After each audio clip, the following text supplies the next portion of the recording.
Amit Kumar and welcome to the Raghuvansh convent school online classes. Dear students, आज हम पढ़ने वाले हैं चैप्टर 9 जिसका नाम है the habitat of the living. The habitat of the living मतलब क्या है? लिविंग मतलब जो जीव है उनको हम लिविंग बोलते हैं। हैबिटेट मतलब उनका रहने का स्थान, उसको हम क्या बोलते हैं? हैबिटेट बोलते हैं। तो इस तरह the habitat of the living का मतलब होगा जीवों का रहने का स्थान। ठीक है, इसमें हम पढ़ने वाले हैं introduction, type of organism on the basis of the habitat. Habitat के अकॉर्डिंग हम उसको क्लासिफाइज करेंगे, मतलब जो जीव है उनको रहने के हिसाब से हम उनको वर्गीकृत करेंगे। ठीक है, components of habitats. Components of habitat, क्या क्या कंपोनेंट्स होते हैं हैबिटेट के, और interactions in the environment. Last में हम पढ़ेंगे अडॉप्टेशंस। ठीक है, the place where living being lives is called their habitat. मतलब जहां पे जो जीव हैं जो रहते हैं उनको हम क्या बोलते हैं? उनका हैबिटेट बोलते हैं। A pond is the habitat. जो पॉन्ड है, जो एक तालाब है, आपके घर के आसपास एक तालाब होगा, है ना, वो क्या है? वो एक हैबिटेट है, उसमें बहुत सारे जीव रहते हैं। ठीक है, in terms habitat refers to livings or dwelling place or an organism. It is the localized environment which is an organism lives in which provides almost of its needs. मतलब ये कि एक localized environment होता है जहाँ पे वो रहते हैं और जहाँ पे उनकी जरूरत की चीजें उनको मिलती हैं, मतलब उनको खाने के लिए मिलता है। ठीक है, उनको उनके environment friendly होते हैं वो ऐसी जगह पे।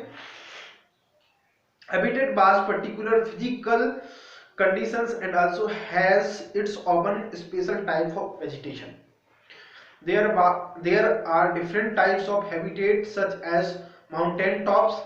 अलग अलग तरह के हैबिटेट्स होते हैं। पहला माउंटेन टॉप्स होता है, फॉरेस्ट है, सी शोर्स है, डेजर्ट है और लेक्स है। ठीक है, तो ये सभी क्या है? हैबिटेट है। फॉरेस्ट में भी बहुत सारे जंगल, मतलब बहुत सारे जीव रहते हैं। माउंटेन पे भी बहुत सारे जीव रहते हैं, आपके लेक्स में, आपके रिवर्स में, आपके सी एरिया में, आपके डेजर्ट में। ठीक है, तो हर तरह उनका क्या है? वो हैबिटेट है। The bodies of animals are specially design for made to help them live in their own habitat.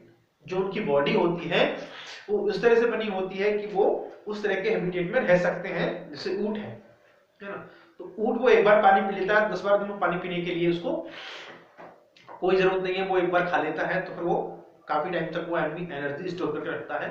ठीक है, तो इसका मतलब कि वो अच्छे मरुस्थल में, अच्छे खासे मरुस्थल में भी रह सकता है। ठीक है,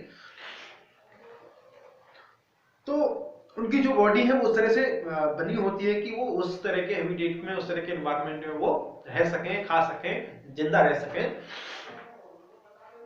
Plants also live in specific habitats.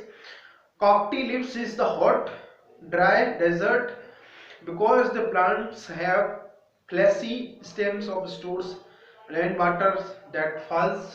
Buttercups grow in the damp, greasy fields, but they can get plenty of sun. Ferns and moss can be floated in most shady habitats. अब यहाँ पे एक एक्टिविटी आपको दी है, to show that there are different type of habitat on the living and on living object. क्या? Make list of plants, list की plant की लिस्ट बनानी है, animals and non living object in the lake as well as in the forest. Forest और lake में जिस तरह के हैबिटेट्स हैं उनको नेम ऑफ ऑब्जेक्ट लिखना है और livings of non living, living और नॉन लिविंग। ठीक है, डिफरेंस बिटवीन लिविंग और नॉन लिविंग थिंग्स क्या है? लिविंग और नॉन लिविंग थिंग्स में डिफरेंस कैसे करेंगे हम वो देख लेते हैं। Growth, living things grow. जो जिंदा चीजें होती हैं तो वो क्या करती हैं? ग्रो करती हैं। नॉन लिविंग थिंग्स ग्रो नहीं करती हैं।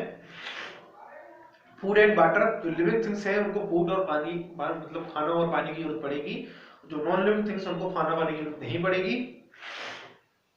Response to stimuli, living things respond to stimuli they feel और रिएक्ट, मतलब जो लिविंग थिंग्स हैं वो फील भी करती हैं, रिएक्ट भी करती हैं। लिविंग थिंग्स वो फील नहीं करती हैं, ना वो रिएक्ट करती हैं।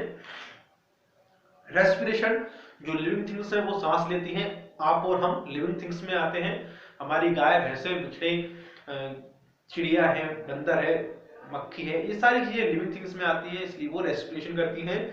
मछली है वो भी रेस्पिरेशन करती हैं। तो जो नॉन लिविंग थिंग्स हैं वो रेस्पिरेशन नहीं करती हैं। मूवमेंट, लिविंग थिंग्स मूवमेंट करती हैं, ठीक है, नॉन लिविंग थिंग्स मूवमेंट नहीं करती हैं। एक्सर्शन, लिविंग थिंग्स में एक्सर्शन होता है। अब एक्सर्शन क्या होता है उसके लिए आप नेक्स्ट क्लास में पढ़ोगे, लेकिन मैं आपको थोड़ा सा बता देता हूँ। एक्सर्शन मतलब ये कि हमारे जो खाना है उस खाने में से हमारे जो न्यूट्रिशंस है वो तो हमारी बॉडी ऑब्जर्व कर लेती है, लेकिन जो वेस्ट निकलता है वो बाहर निकलता है। उस बाहर निकलने की प्रोसेस को हम बोलते हैं एक्सर्शन, ठीक है। रिप्रोडक्शन, रिप्रोडक्शन क्या होता है? रिप्रोडक्शन होता है प्रजनन, मतलब ये कि वो अपनी वंशावली को आगे बढ़ा सकते हैं, है ना। ऐसे हाँ, जो ह्यूमंस बीइंग है, जो गाय है वो बच्चों को जन्म देती है ना। जो डॉगी है वो पपीज को मतलब जो फीमेल डॉग होता है वो पपी को जन्म देता है। जो कैट होती है वो भी उनको उसके बच्चों को जन्म देती है। तो इसको बोलते हैं हम रिप्रोडक्शन। तो ये लिविंग थिंग्स में होता है, नॉन लिविंग थिंग्स में रिप्रोडक्शन नहीं होता है, ठीक है।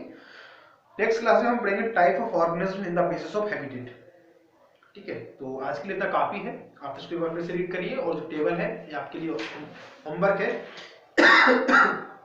सॉरी, तो इसको आप ऑब्जेक्ट, नेम ऑफ ऑब्जेक्ट लिखिए, और वो लिविंग है नॉन लिविंग है वो लिखिए, समझे। मतलब नेम ऑफ ऑब्जेक्ट, सपोज आपने प्लांट लिखा तो प्लांट लिविंग है नॉन लिविंग है उसको आप ही लिखिए, ठीक है।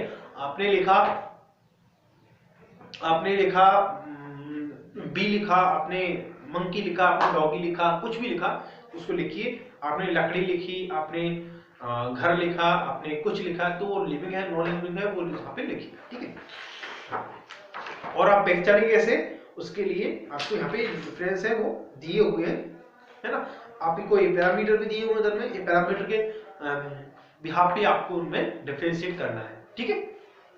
तो आज के लिए इतना काफी है ना दिस क्लास। तो हम यही खत्म करते हैं, नेक्स्ट क्लास में हम आगे पढ़ेंगे, ठीक है। तो thank you for the watching video and stay home.